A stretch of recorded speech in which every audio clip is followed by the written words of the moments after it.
Hello, hello, and happy Friday, DDs. Hope everyone is having a good one, and hope everyone has a great week up until this point.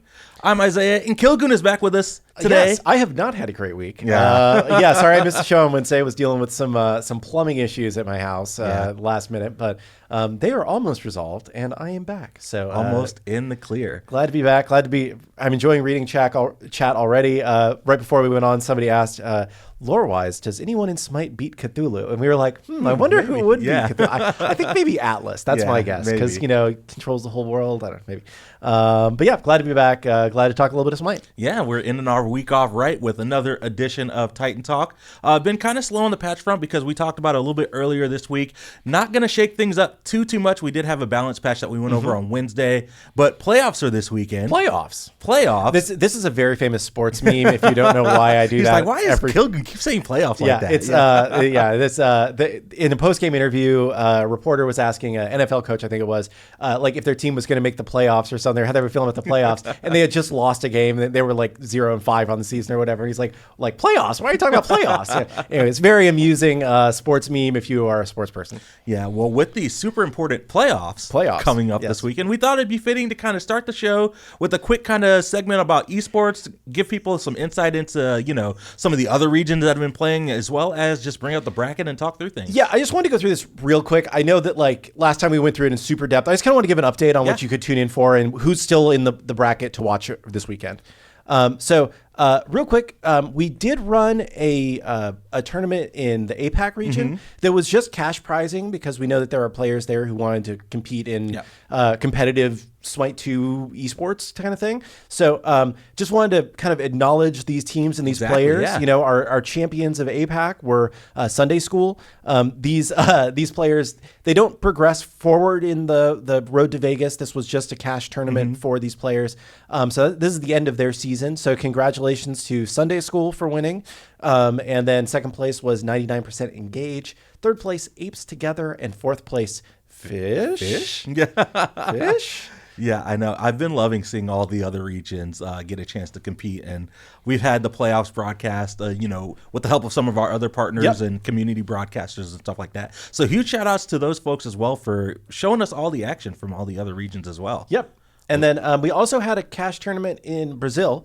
Again, similar thing. It was just for cash prizing to help encourage the formation of kind of some esports scene there. And hopefully over time, we're able to grow it and start bringing those teams out. But for this run, getting visas and worked out for everything, we decided to keep the tournament a little bit smaller here in person. But congratulations to Bruto X Fire AMV for taking first place. That was an insane bracket, by the way. Was it? I didn't end up watching. So the tournament ended in a bracket reset with Bruto, X-Fire, AMV, and Felino Zillas with some familiar names. Shito Man, Spexzilla, some of our creator program members. But yeah, it was insane, and they ended up having to play a best of one to figure out who took the tournament. That's cool. Yeah. Dude, the bracket reset into the best of one is, I think, one of the better ideas we've had with esports brackets recently. So it's cool that worked out. And then, people in chat are saying it was insane. So go back and watch the VOD. Yeah. It sounds awesome. And then third place was Bob Brazilian, and fourth place, I'm going to pronounce this wrong, Fadepru? I think that's good enough. Apologies to if we pronounce the name wrong, but shout outs to all those players. Yeah, definitely. You guys deserved a little bit of recognition, so we just wanted to show your names on the stream. Yeah. All right, next up, we've got LATAM. Yeah, LATAM. So LATAM actually is qualifying 2 teams to our LAN that's going to be here at Studio in December, which is then going to qualify teams to the Vegas LAN. Right. So 2 teams have qualified to come out to our LAN here in Studio from this. The top 2 finishers, Los Lille and Malibu. Again, some names that maybe you recognize a couple of them if you've been around Smite esports scene. So good to see. LATAM historically has been a very strong region for competitive Smite. Yeah. Also just a strong region for Smite's player base. There's a lot of people that play on the LATAM servers. So we wanted to make sure that we had a path to Vegas for that audience. Exactly. So congratulations to those 2 teams. You will see them here at LAN. I will say, I believe both teams will have one member of the roster change due to just securing visas to get out here. Yeah. But that was the roster that won, and then like I said, I think one player will be changing from each of those teams. And then congratulations as well to Juan and Team Kamikaze 2.0 for finishing 3rd and 4th. Yeah. All right, well, let's get into what we can expect this weekend. Yes. For our EMEA playoffs. First up, so we had our first broadcast for playoffs over this past weekend, and then things kind of shook up. This coming up Saturday, we've got semifinals between Team Risk and Scorps, as well as Bill's Goons and Mockingbird. A lot of familiar names on all of these rosters in semifinals. We got Variety, Lasbra, Theeks, Genetic, Streak for Team Risk, Kana, Rapio, Gunter, Preds, iDavy for Scorps, Bill's Goons, Clino, April, Other the Another, Duster, and Kokito, and Mockingbird hailing Deduin, Harrow, Hawk, Calvin, and Spud. Yes. So I changed the bracket a little bit just to make it easier to understand what's going on here and who's competing, because I know the teams all have kind of silly names right now. But basically, the way this broadcast will start at 9 o'clock tomorrow, Eastern time. So tune in, watch some European finals of the playoffs here, and what's going to happen basically? Oh, I dropped my phone. So from the semifinals, the winner from both of those games has secured a spot at LAN, just the way that the bracket works out. The LAN does progress after this, but it is the winner of both of those two games will secure a spot at LAN. Then in the losers brackets, basically all those teams have not yet been eliminated, but they're fighting for the last spot at LAN. So they kind of have to win out from there. And I think the biggest team to note in the bottom half of the bracket, there's a lot of players that you may recognize, but Giovanni Giorgio is Nika adapting Dardez, Kazakh's Vaporish Coast, right? And they got knocked down to the lower bracket by Bill's Goons. Yes. And as a goon myself, I respect them. But no, so that Nika adapting, they need to win out basically to make it to LAN. So it'll be exciting watching their lower bracket run. It does appear that there's a typo on here, and SAP7 is not on both teams. SAP7 is on Smoke Break. I cannot recall the mid for Yodi Gang off the top of my head. I'm searching on my phone to see if I can find that. Yes. Just so people... chat, I did not rig the game just because Bill's Goons has Goon in their name. I just thought this was funny. But yeah, so hopefully this helps explain the bracket a little bit better, and you can see what you're going to be watching tomorrow. Basically, if you're in that elimination rounds box, if a team loses, they're out. So there's a lot of do or die, make or break games. The teams that are in the semifinals can lose and get into the loser round 4, and then still have a chance to make the LAN. But it's a tough road once you're in the lower bracket. And Renegade is the mid laner for Yodi Gang. Renegade. Make sure that typo is corrected for these graphics. Yes. So awesome. This is the EMEA, which is Europe, Middle East, and Africa bracket. And then we also have an NA bracket that is playing on Sunday starting at 11 a.m. Eastern. And we can bring up that bracket. Again, lots of familiar names. A lot of familiar names, right? So, Cowabunga, I think, is maybe the most star-studded, but there's a lot of star-studded teams up here.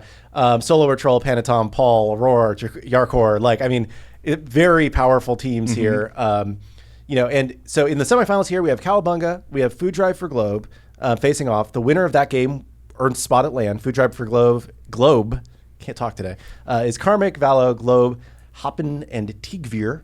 And then the other semifinal game where the winner of that moves on is Cherry, Scream, but with 5 M's, Benny Q, PBM, and Cyclone Spin, another superstar-sided team.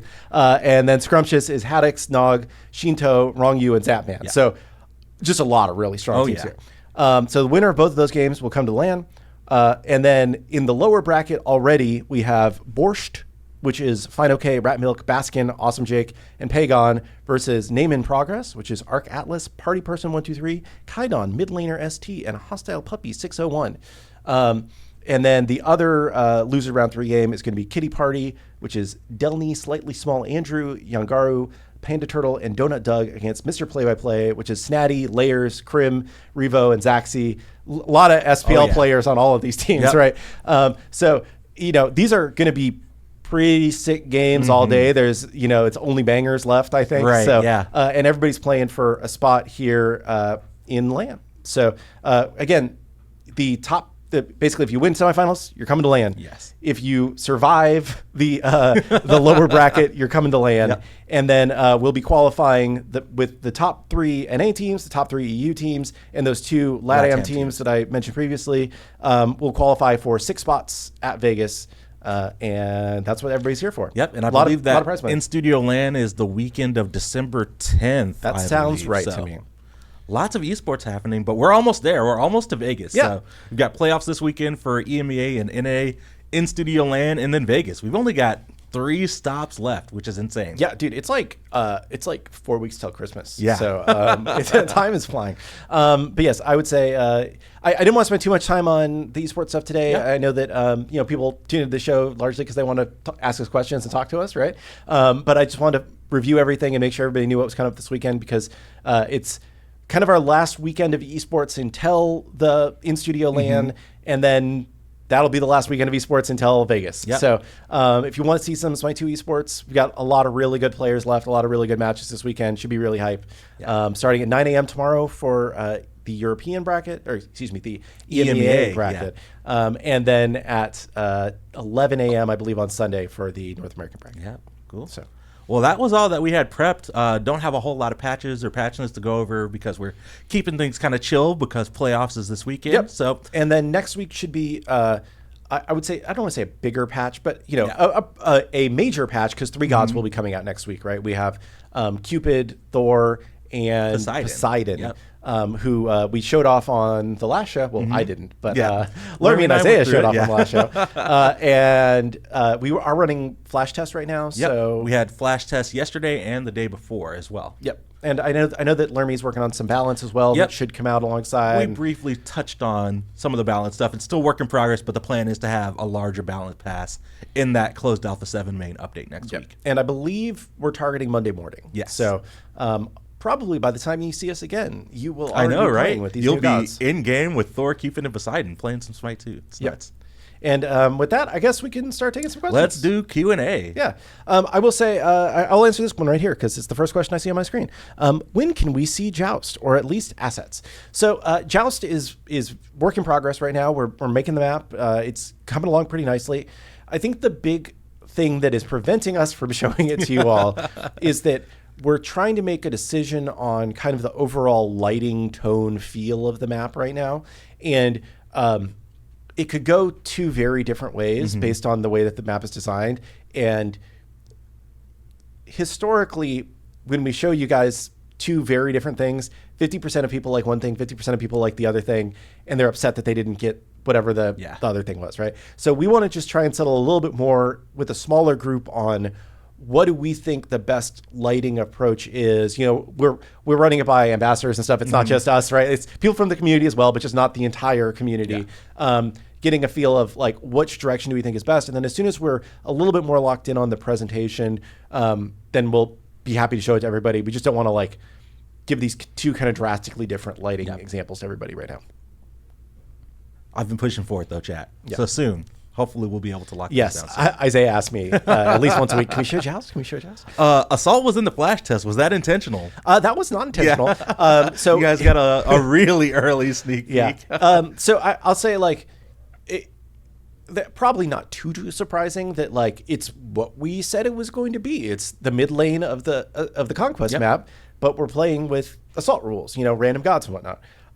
I think the things that we are missing still are a lot of the like Assault specific rules beyond you're in a single lane and I think it picks you a random god now. I don't even remember if that part of the rule set is in yet.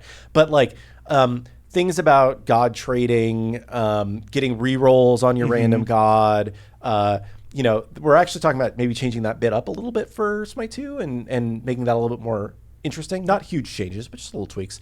If we're going to be doing, one of the things that we've talked about internally is like, should meditate be a relic that's only available in Assault? Because it's kind of part of the Assault meta. Although some people say it's a noob trap, but I think it's still part of the Assault meta.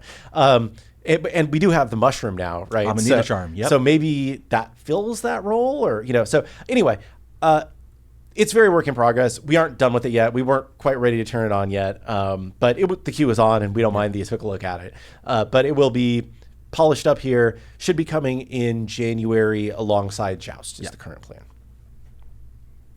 Yeah, meditate and mushroom may be too much. Maybe. I don't know. I think in the we're going to talk more about the patch next week, I'm sure. But mushroom has a new art treatment. Yeah, the VFX have changed. Yeah, a lot. Pretty much every active item has been using temp VFX. So they looked okay, but not great. But the mushroom got a pass, and it looks pretty good great. now. Yeah. So very excited about that. Considering the case of Ra and Solo, are +1s trying to open new playstyles and roles, or is that a happy accident? I would say one of the basic tenets of Smite 2 has been you should be able to play gods in more roles, right? Not that every god will work in every role, but you should be able to play gods in more roles. And we've been trying to enable that both through the strength inth system, the various scalings that we put onto gods, and also the +1s in some cases have been trying to enable new playstyles. I'm going to say that we're probably going to keep going in that direction because we think that people like being able to play their favorite gods in new places. And also, like, a lot of the people watching the show have been playing this game for years, and they have a lot of gods that they are comfortable playing. When you're new, you're probably only going to be comfortable playing a couple gods. And if somebody takes your role, and like, if I'm only comfortable playing Ra, and Ra can only be played mid, and I'm going to get yelled at if I, pick Ra in solo lane or in duo lane or whatever, like, that's not a good experience for me, right? It's good that players can play the gods that they feel comfortable on in almost any role, or in a lot of roles, So we're trying to do more to enable that. It may mean that you need to play with a different playstyle, like the Ra solo build is very different than a Ra mid build, right? But I think that's kind of the direction that we want to go in.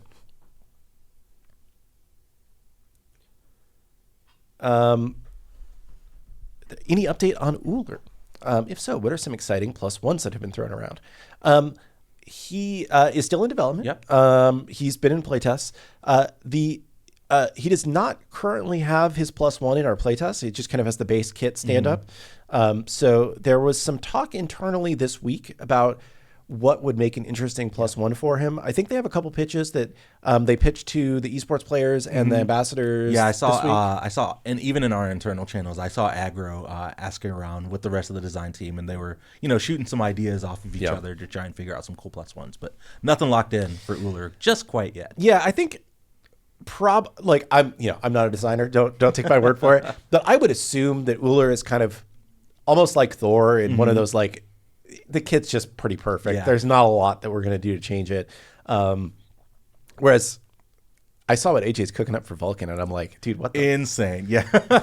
Dude, we're not going to talk about anything. Dude, I don't even think I could remember it off the top of my head. Yeah. If like mad scientist AJ is cooking. But yeah, you should be excited to see what he does for Vulcan. If we can actually make it happen, because it's a crazy ass idea. So, I'm probably overhyping it, but it's a cool idea.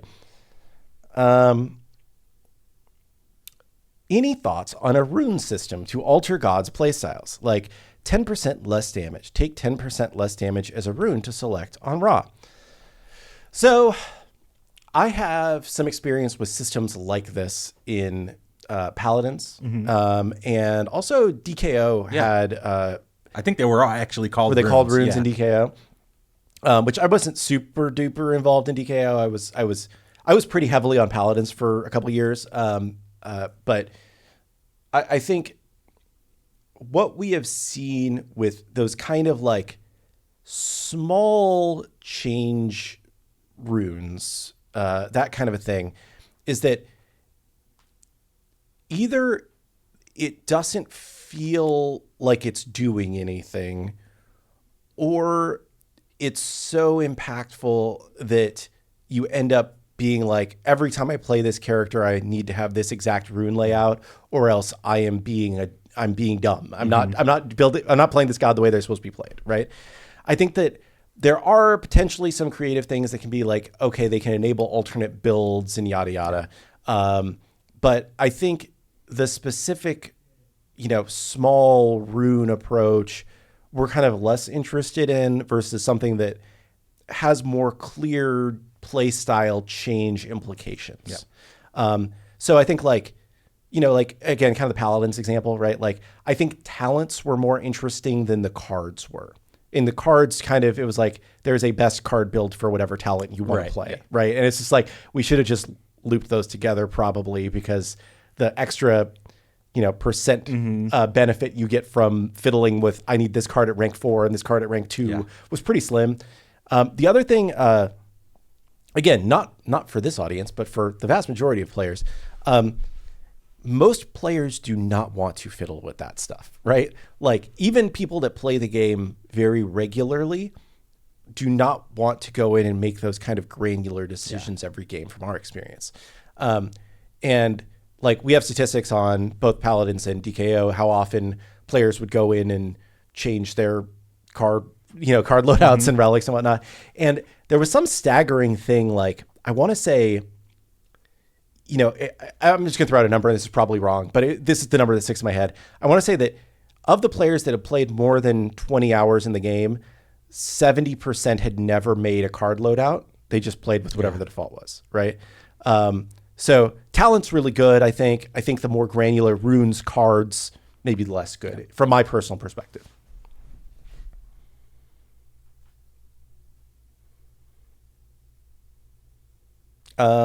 Question, can we expect more collabs? I think we love doing collabs, right? It just has to make sense from a business perspective and a timing perspective from both sides. We've had a lot of people reach out interested already. We might be doing some stuff sooner than later that's just kind of fun, small stuff. But we haven't been putting a lot of time and effort into it, mainly because we're just like, let's make the game great first. And once the game's great, then more people will want to come over and do stuff with us.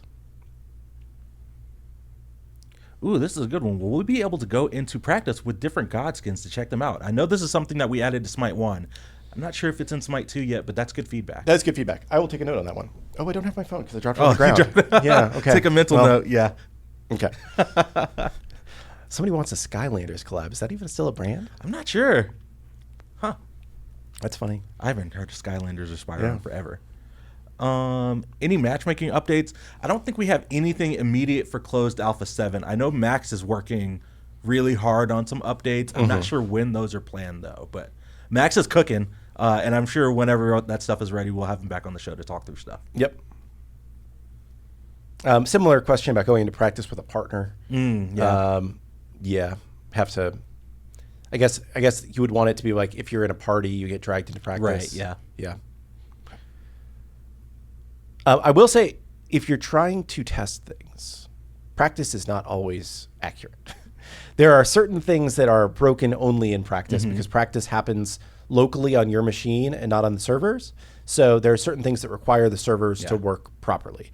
Practice is good just for testing quick stuff, but like if you really think something is broken, give it a try in the live servers. When I was responsible for this last week, there's a bug on console VGS where you can't use certain VGS commands only in practice. So you can't say like attack in practice, but you can say attack in a real game. So weird stuff. I've seen a couple people ask, when is free-to-play planned? The current plan for that is January. We've talked about it a couple times, but if you're not in the know yet, January is our targeted open free-to-play. Yeah, we're definitely targeting that right now. You know, things can always change. But I think the game's going to be at a state where we feel like it can go a little bit bigger.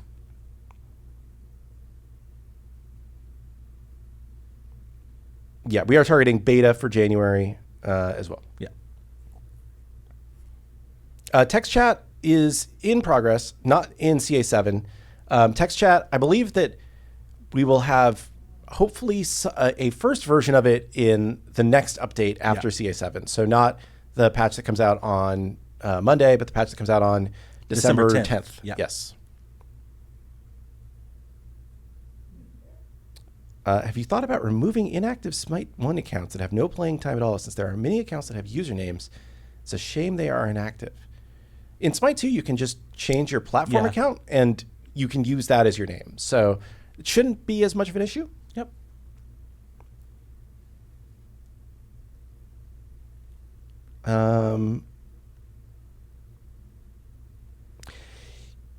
Yes. King Valhalla X, the Morrigan wheel fix, apparently is fixed on Xbox, but not on PlayStation. And we did not test it on both platforms when we were QA verifying that it worked, because we just had assumed that if it was fixed on one console, it'd be fixed on the other. But for some reason, it's not fixed on PlayStation. Game dev is hard. Yeah, so so that sucks. But we are aware of that. Yeah. Thank you for the report. We were able to track that down. Yeah, you weren't going crazy. Yeah. I apologize on that because I was like, I know we fixed that. It's like, no, we fixed it for not PlayStation. If I had to bet on one team to win Vegas, which team am I going with? I'm probably going Team Risk. You going Team Risk? Yeah. Oh, interesting. I'm probably going Cowabunga. Interesting. Probably. We'll see how things shake up. Yeah, we'll see. Yeah, when inviting somebody to party, sometimes it comes up as a pop-up. Sometimes it comes up through Steam chat. Definitely know that's the whole friend system is not super ideal right now. We think it's workable, but not great. It's one of those things that we want to go back to and kind of, I don't want to say completely rewrite, but mostly rewrite. But because it's workable right now and there's a lot of other stuff that we feel like we need to get done first, it'll probably be a little bit later. But it is something that we've talked about. We have a, like, Jira is our task tracking system. We have like a Jira epic of just like, here's all of the things that are wrong with the friends list. So definitely a known issue. Yeah. After the first 50, would you do, say, a quarterly roadmap Titan Talk on what is coming in the next 3 months? Yeah, we'll probably do something like that. Something like that. Yeah. I wouldn't say quarterly. If anything, it'd probably be more often than that. More often than that. But yeah, my guess is that probably this is just live brainstorming, so this could change. Yeah. But since probably it makes sense to do like around new god plus what's happening until the next new god. Yeah. Right. Just so you get a couple months at a time. Exactly. Overview. Yeah. And that's all new to Smite 2 God. Yes. All new God. Yes. We'll continue to have, ported gods. Ported gods coming over at a very fast pace. Yes. How are we feeling about the state of the game right now compared to the start of the alpha? I think it's night and day. Yeah. I think the game is significantly better in a number of ways. I think it runs better. I think it looks better. I think it plays better. I think that not only does it look better, but the visuals are also easier to understand in the middle of combat. Yeah. I think we've added twice as many gods as we started with, and we're going to add a lot more here over the next few weeks. I think the Conquest map has gotten a lot more interesting and has more work to go, but I think Arena has gotten a lot more close games on average. There are still blowouts, but there were blowouts in Smite 1. So I think the game has gotten a lot better. I will say Intersect put out a video. Yeah, I was going to mention, if you haven't seen it, Intersect on YouTube put out a really great video talking about just all the improvements since we announced Smite 2 and entered like the alpha weekend phase. He has lots of like side-by-side comparisons from like alpha weekend 1 to now, and it's like nuts to look at. Yeah, it's crazy. It's I think we are I will kind of go back and say, like, though we're very pleased with the progress, we understand that there's still a long way to go, right? I think that there are still bugs that I think every game there's things that, like, with the way that we play the game is different than the way that you play the game, right? Because we're looking for things that aren't working more than we're just trying to have fun most of the time, So like Travis and I will play the game with like our notepad next to us, and like the number of times that I have to stop and write something down in the middle of a game, like this broke, is much, much less than it was a few months ago. But at the same time, it's happening more than we want it to happen, right? Which is why I think we feel comfortable that we're getting closer to a state that we would be willing to call beta, but we're still a ways out from being done. I know Travis still goes through his playtest VODs like frame by frame. He does. Just picking out things that look off, inconsistencies and stuff like that. So huge kudos to Travis. He's been putting in a ton of work. Travis is just the game feel side of things. He's like, that like It's Always Sunny meme with like who is Pepe Silvia? I feel like he's got like this crazy genius of just being able to break the stuff down and notice something in the moment to be able to go back to, after a game and be like, for one frame, this felt wrong. What was it? So definitely the whole team does great work, but I share an office with Travis, so I see what he does most of the day. It's fun to watch. Map visual change when? So our environment art team right now is currently working on making the Joust map. So most of our new environment art resources are going towards making the Joust map. And it's an all new visual design for the Joust map. The layout is the same as season 3 Chinese Joust with a few changes, but pretty darn close. Excuse me. So once we're through with that, then I think the question is for our environment art team, should we start working on a complete makeover of the Conquest map with everything that we've learned and understood so far? Or should we make a custom assault map versus just playing it on the mid lane of Conquest? There's a really cool internal concept for that, like visual concept. But it wouldn't add new gameplay. It would just make that map prettier, right? Or should they work on, not that we really want to do them, I don't really want to bring it over, but like Siege or Slash or Clash, right? Like, so I think that we need to figure out what the right thing for them to start working on next is. My guess is that it'll probably be a Conquest map update, because Conquest is our most popular mode. It's been our most popular mode for forever. That's probably the best use of resources to make the game better. So, and then I keep pitching the idea of like a turbo Conquest, like basically give you the feel of a Slash or a Clash, but on the Conquest map. Because I think that would be a better transition, a better way to learn the game, but other people don't like that pitch. So it probably will never happen. I just keep saying it in hopes that somebody catches on to it eventually. We aren't ready to quite talk about the pace of releases after the first 50 yet.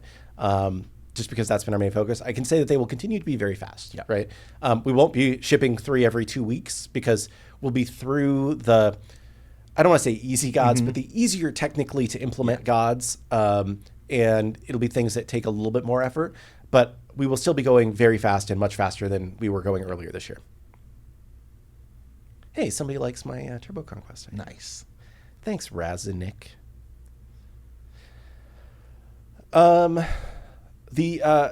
There's questions about Pantheon specific backgrounds for the lobby screen. It's something that we've considered, and it's the way that this lobby screen is built. It could theoretically do that. We could also do, again, this is all just theoretical stuff. This is not me saying that we're going to do it. But, we could do like a seasonal background. We could do, because it's just changing out a few pieces of art. The thing that we always have to worry about, though, is how much memory are all of the things that we have to have loaded taking up, right? And we ran into some issues over the years on Smite 1 where we just had so much that needed to be loaded into memory that we got to the point where we couldn't do anymore, Like we literally were hitting like our RAM limits just with the number of like avatars we had and stuff. Like it was weird. So I would say if we can technically do it, we would love to do that. But I think the first step was like, let's just make the screen look better and let's build it in a way that for the future we can do more things. But in terms of like Pantheon specific backgrounds, that's not coming soon. We just want to make the screen look good soon and build it for the future to where we can go back to that. Yep. And speaking of the new God screen background, I see a question that I got some notes on that I did want to call out. I have a question. In the PTS, the Polynesian Pantheon had Maui's hook as the symbol. What was the reason for the change? From your previous statements, you changed the voodoo one so it's less Baron focused, but now isn't the Polynesian one more Maui focused? So I did talk to our UI art team and got some notes here. So the new Pantheon icon for the Polynesian Pantheon has been changed. It was done by a Polynesian artist, and it is the Manaikalani. And although the Manaikalani is, of course, really, really kind of tied to Maui, it's also super important in Polynesian mythology as a symbol. It's a constellation that's really important in Polynesian mythology. And that symbol, although while tied to Maui, is also really, really super important in terms of all Polynesian mythology as well. So the more you know. Yeah. Shout outs to Marilyn from the UI art team for passing me those notes. What software do you use for all the art? There are a lot of different softwares that are used. I would not be able to give you a full answer to that, but I know that we use Maya, Blender, we use 3D Studio Max. Yep. We use what's that 3D sculpting one? I don't know. I'm blanking out. Where's Ben when you need him? But yeah, a lot of primarily Microsoft Paint, Danny says. So ZBrush, there you go. Thanks, ZBrush, John B. there we go. I was blanking out. Yeah, I'm not an artist. I'm consistently impressed with what they do. Yeah. But we actually also use UE5 has a new like built-in rigging system. So we do some of the rigging and animation actually in UE5 now versus in a separate program. So I do know that.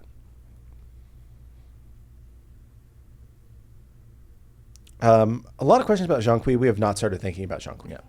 He's a little bit further out for sure. Will Smite 2 get Nvidia app, DLSS, or any other support like that to help with game optimization? We are testing DLSS internally right now. I'm not sure if it's in CA7, but it might be. If not, it'll probably be in CA8. We also have FSR2, I want to say, internally right now. So again, working on that. DLSS is basically it's weird super brain science things that your graphics card can do. If it's DLSS is NVIDIA specific, but it lets you upscale. Basically, I believe it lets you run it a lower resolution and then dynamically upscale it in a way that looks like it's running at the higher resolution. So theoretically, it increases your performance because you can run your screen at 80% resolution, but it looks like it's running at 100% resolution. Are we planning to use the newer updates of UE5? I think they're at 5.5 now. I know we've jumped a couple of times. Yeah, we're on 5.3 right now, and we were in the middle of upgrading to 5.4 when we decided to go down this route of let's get a ton more gods in the game quickly. So the programmer who was working on the 5.4 integration has since been working on just gods. Yeah. So we probably will get to 5.4 and 5.5 eventually. Our goal is to stay up to date with the engine, but every time they update something, then it inevitably breaks things that we have to go back and fix. So it's not just like snap your fingers and you upgrade. Yeah. It is an upgrade that we can do, unlike going from like 3 to 4, but it is a little bit of work. Yeah. I know Skilodon has been owning a lot of the engine upgrades. So that's a familiar name for people know Skilodon. Yeah, Skilodon is the one who's working on the engine upgrade. Yeah. So, Diamond sale for Black Friday. No plans for diamond sales at this point in time. Yeah. There's not really much to buy. But yeah.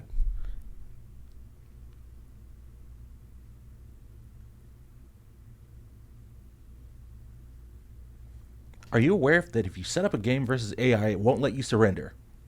That's I wasn't aware, but that's a good bug report that we can pass. I was also not aware. Yeah.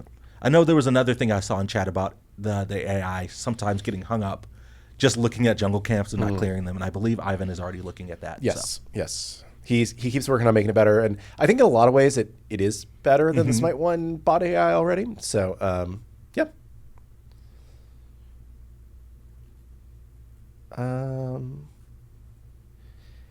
I've seen this question a couple times before of like, a lot of the Guardians that have been ported over are mostly intelligence based. Will we get any that become more strength based? I think maybe, I think it just from as we were porting the ones over, we felt like it made more sense to do them more as intelligence, right? I know that Sobek was one that a lot of people were like, he should have been strength. I can see some of that, but I think we'll keep that in mind going forward for sure. Any thoughts on Sun Wukong and why he's kind of coming later? Sun Wukong is an incredibly complicated god. So he has several unique pieces of tech that are not in Smite 2 yet, and some of them are only used by him in Smite 1. I guess the multi-segmented dash is used by Erlang Shen as well later on in Smite 1, but that was unique to him for a very long time. His ult, the way it creates a clone that has its own AI, is unique to him.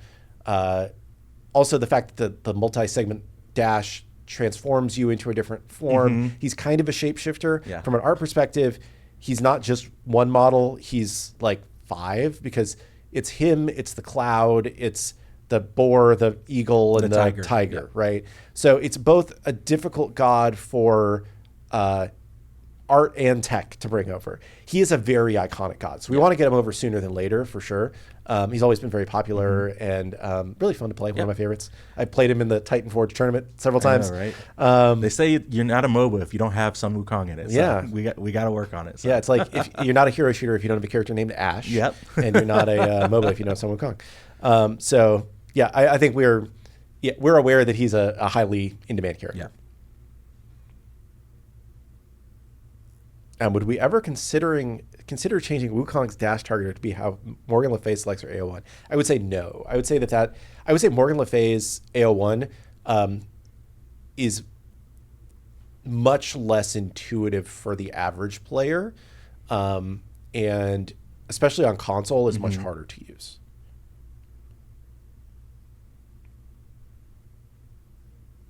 Some sort of worshiper boost would be amazing. We're working on getting some kind of, maybe bonus worshiper weekend thing going. So we'll see if we can get that going sooner than later.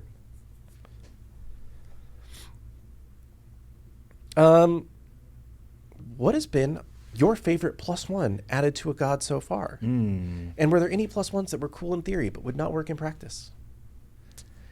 I can't attest to the second part of the question. For me, I've got a few. Of course, the Ymir rocket jump is super exciting. Yeah, it's fun. I think the Sob Execute that's a good one. Is really exciting. And there's some I feel like Cupid's more of a +2. Cupid, he does so much. It's really cool. Cupid's got a lot as well. Yeah. This is a simple one, but I really like the basic attack stim on Bacchus after drinking. Oh, yeah. Like, I play a lot of Bacchus, and it's just that changed the way I played the god a little bit, where I was drinking more in combat to be able to get my bonks off, and I don't know. I just thought that was a fun small one, right? Dawn's a Clone's a good one.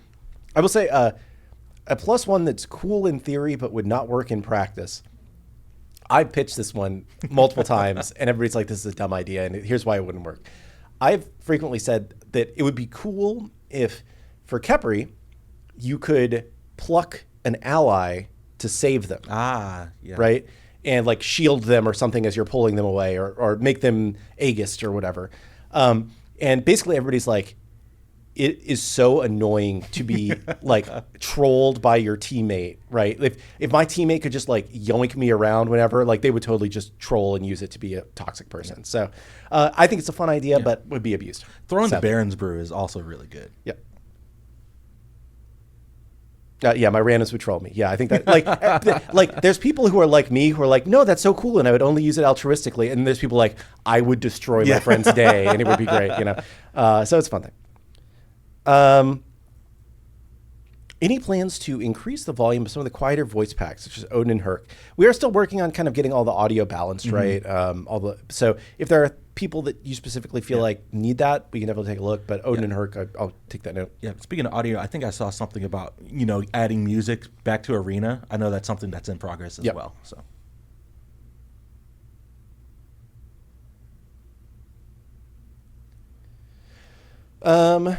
Will there be a Smite 1 Battle Pass double experience so we can get to playing Smite 2 faster? I don't know if I quite understand. So basically, he feels like he wants to grind out his Smite 1 Battle Pass to get all the stuff out of it. But he wants to be playing Smite 2. Okay.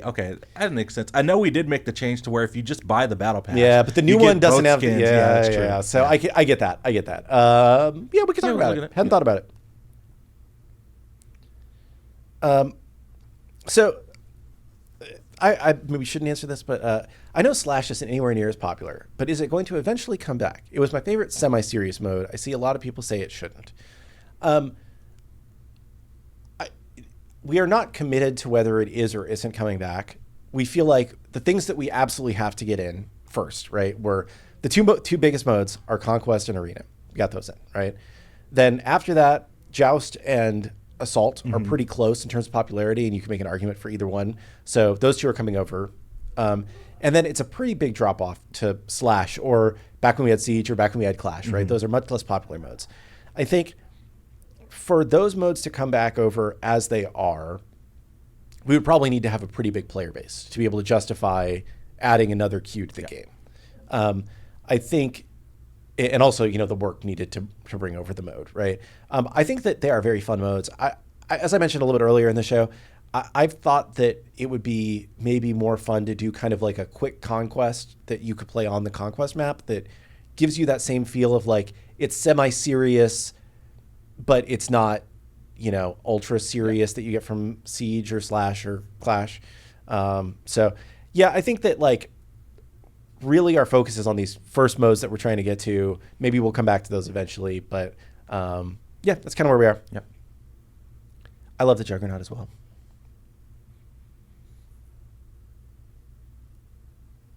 Is Duel coming with Joust? Yes, they will both be at the same time. Duel is a very interesting mode because almost no one plays it. Mm-hmm. But a lot of people watch it. But a ton of people watch it, right?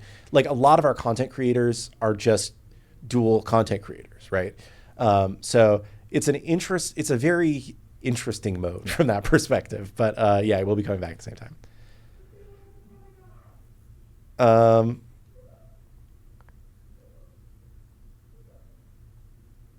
Let's see. I see people continuing to talk about Slash. Yeah, there's a question if we're asking to do more gem sales for Smite 1. We do not reveal. It's an internal policy that we will never announce a gem sale before it starts.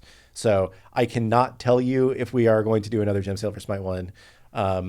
I would expect that at some point we will probably do another gem sale for Keep Smite an eye 1, on our official social channels, your store page, your platform store fronts, pages, and stuff like that to stay up to date. Yeah. Do you plan on adding a free currency like Favor so that new players can buy gods? So I would say this is a multifaceted question. We plan on introducing a way that new players can get gods. But I think that Favor as a system had a lot of negatives to it, where most people that play a lot just kind of sit on Favor and don't have anything to do with it. So we will definitely be bringing a way for new players to unlock gods at a pretty regular pace, right? But it's not going to be Favor. It's going to be something else. Yeah. We do also, on another angle, want you to have something to grind for and for you to be able to unlock fun things with that. Other things, right? So those are kind of two separate systems in our mind that just because they were together in Smite 1 doesn't mean they need to be together in Smite 2, right? I would much rather have here's a really good, clean, easy to understand way for you to unlock gods as a new player. And then here's something else that you're working towards that you can use to unlock some free cosmetics. Yeah. So that's kind of the direction that we're going in, but yeah, still a little bit early for both of those. Yeah, Upwash, who has clearly played a lot of Smite, says he's used Favor to buy every single diamond skin and still has 500,000 left over. Yeah. So it's very difficult to balance out that economy. I saw this question. Have you talked about letting the designers that are on the Smite 2 team and made gods in Smite 1 use some of their more complex design for the kits that wouldn't work in U3 when porting them over to UE5 now that UE5 can handle it? I would say there are some times where UE3 prevented certain kits from working out, but largely people, like Smite players, kind of fall in love with the kit that they're used to playing, right? Yeah. So if we were to just drastically flip a kit, people might be more upset than happy with it. I will say, like, if somebody worked on a god on Smite 1, we're trying to have them work on them in Smite 2 when that character comes over, because they're more familiar with them and maybe have specific thoughts on them, things they want to do but couldn't. But generally speaking, like, if something didn't work, it led to multiple changes in a kit and not just like, oh, we didn't have this one thing, so everything was the same except for this one. Like, a lot of it isn't stuff that works as +1s, I guess I would say. Smite players don't know what's good for us. That's wrong. That's wrong. It, like, the thing that is good for you is what you have fun with, right? And if we do something and you're like, that's not fun, then not good, right? Yeah. Would you consider changing the Assault map to Japanese theme? Well, I know for right now we're just going to be taking Assault and just like chopping the sides off and having middle lane Conquest as the initial Assault mode. Down the line, maybe there's some thoughts about re-arting the map, but it's way too early for us to even give a semblance on the direction that we'd like to take. So, there's a question about Assault rerolls.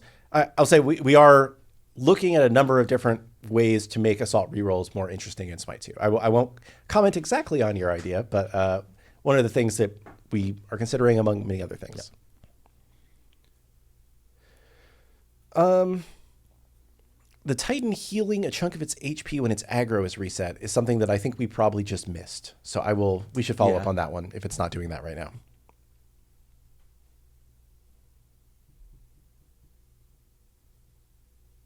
You don't like Soul's Ultimate? What's wrong with Soul's Ultimate? It's iconic. Yeah.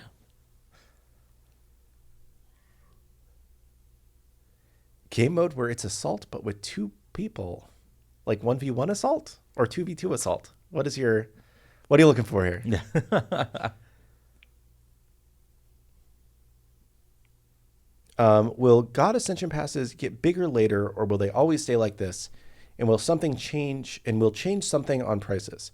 The current plan is we're pretty happy with the contents of the Ascension Passes. Most people feel like they're pretty good. There's a lot of different skins. There's the global emotes. There's the titles and the card frames and a bunch of diamonds. There's a lot in there.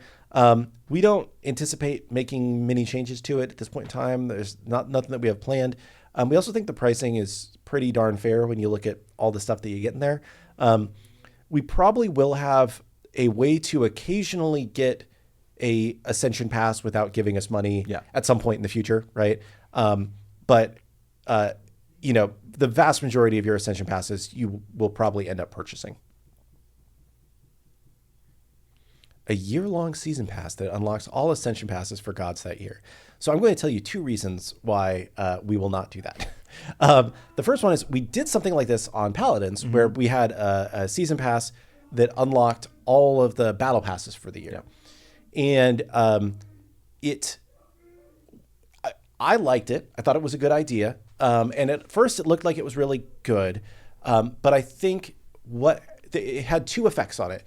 The first one was if it made our revenue very lumpy. So we made a lot at the beginning of the year and then we didn't make much in the end of the year. So which doesn't really affect you as a customer, but just was very odd for us to plan around. We have to make all this content at the back half of the year and we aren't going to get money for it. We already took the revenue for it. And then people were much less likely to buy into it at the end of the year because they weren't going to get as much value out of the things that they weren't able to grind anymore. I'll say, obviously, Ascension Passes are a little bit different because you could still play through them, but that's kind of the first thing. The second thing is Steam actually just announced they're changing the way that season passes work so that you have to, from the start, say exactly all of the contents that are going to be in a season pass, and if anything changes from that list, then we have to partially refund people. From a consumer perspective, totally understand that. From a dev perspective, if we say do we have to say these are the X gods that we're going to put out this year and tell you everything right then? Even if we just say the number, if the number goes up, you're upset because then there's stuff that's not included. If the number goes down, then you're upset and we have to refund, right? So it's very hard from a developer perspective to commit to exactly this is what it's going to be if it's something that touches every god like that. If it's more just we're going to do, a skin a quarter and that's a season pass or something, that we can commit to that. That's easy. But being able to tell you exactly every god for the year, I don't think there's been a year where even when we were doing, 5 or 6 gods a year, we didn't make some change during the course of the year, either who the god was or the timing or whatnot.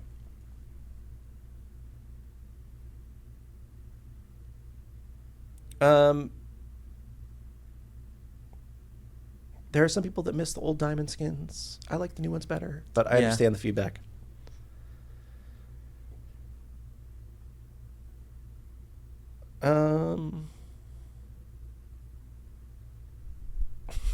They want Little Heartbreaker as the title for the cube. That's a good title. Maybe we'll stick that in somewhere else. Yeah.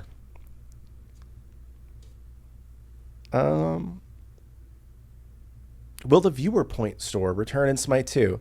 I would say that's definitely a future us question. Yeah. We have not talked about it at all internally. I think we like encouraging watching streamers. Yeah. I think that we want you to be able to engage with the game and the community, even if you can't play right then or whatnot. But I don't know if we'll have the viewer point store or not. It's, again, future us problem. We don't have a whole lot of stuff to put in a viewer store right now. There's not a lot of skins, yeah. Keys comboed with Alt don't get saved and have to get remapped every launch. This is because Alt is the key that is kind of hard-coded to free your mouse for look. You should just not bind things to Alt and something else, essentially. I know that it's annoying, but that's not going to work for a while. It is a known issue because that is a reserved key with the way that the game is coded right now. Very few people did that in Smite 1, and apologies if you were one of those people. Where's Joust? Coming in January. Coming in January, dude. Said it like 3 times this show. People love Joust. People do love Joust. Joust is fun. Are there any gods that are completely off the table right now or permanently? I'd say permanently nobody's off the table. Like right now, we're focused on those 50 gods that we've shown because those are the gods that we can get done and into the game soon because we want you guys to have more gods soon. So other than those 50, nobody's on the table right now, but everybody's kind of back on the table as soon as we get through this first sprint.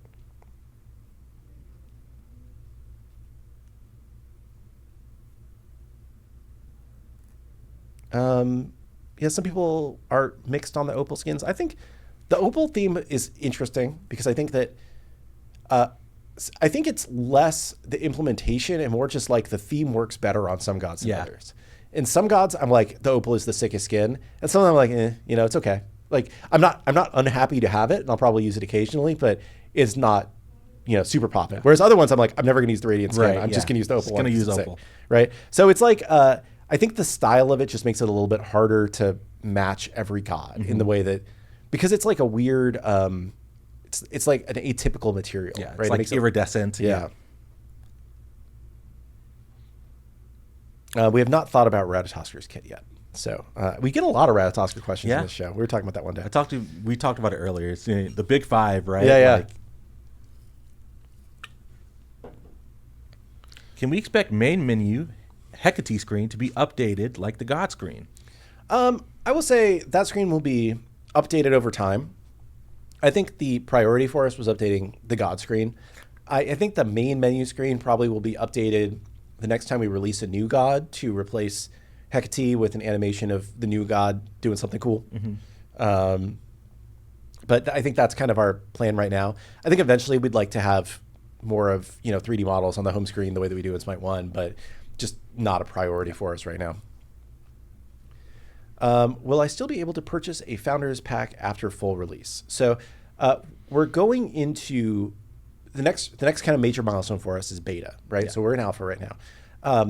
The Founders Editions say on them that you will get Cacodemon Emir as a bonus if you buy it until the end of alpha. Yeah. So if you buy it now, you will get that skin as a bonus.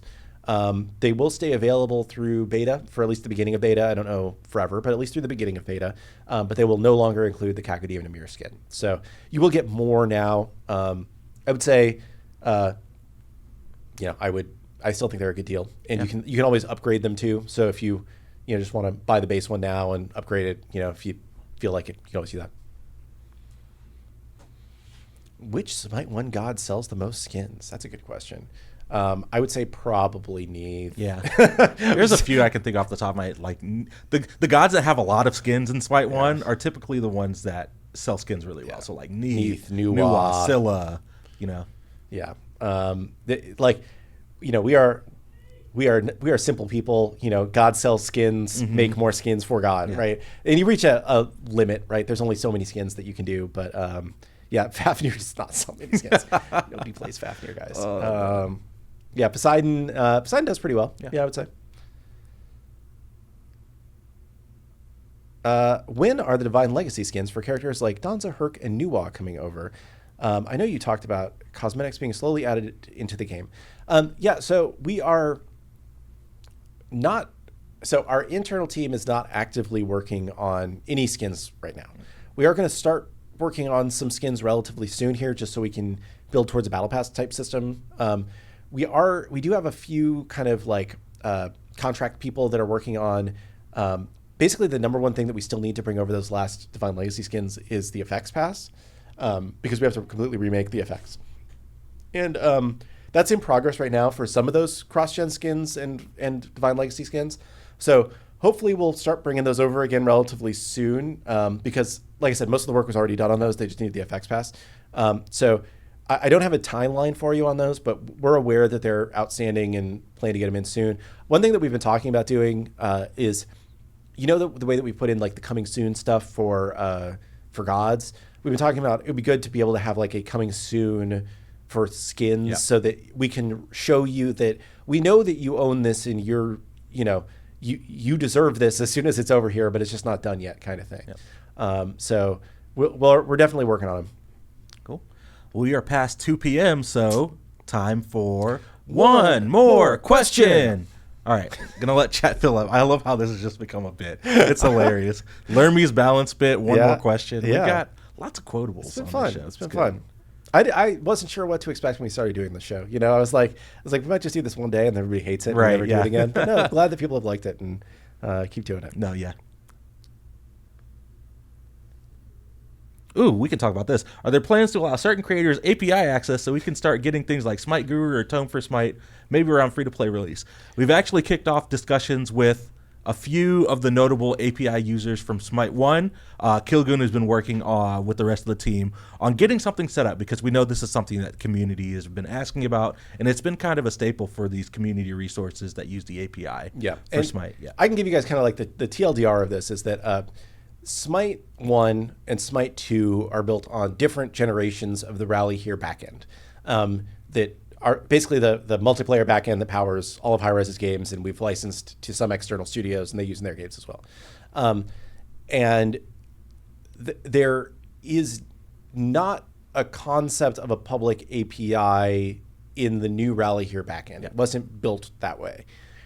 So we've been thinking through basically how we can grant that sort of access to people without exposing our servers in a way that they could potentially be crashed or overloaded from the number of people that are trying to do API calls, or they pass a bad command and somehow it wrecks our database or something, right?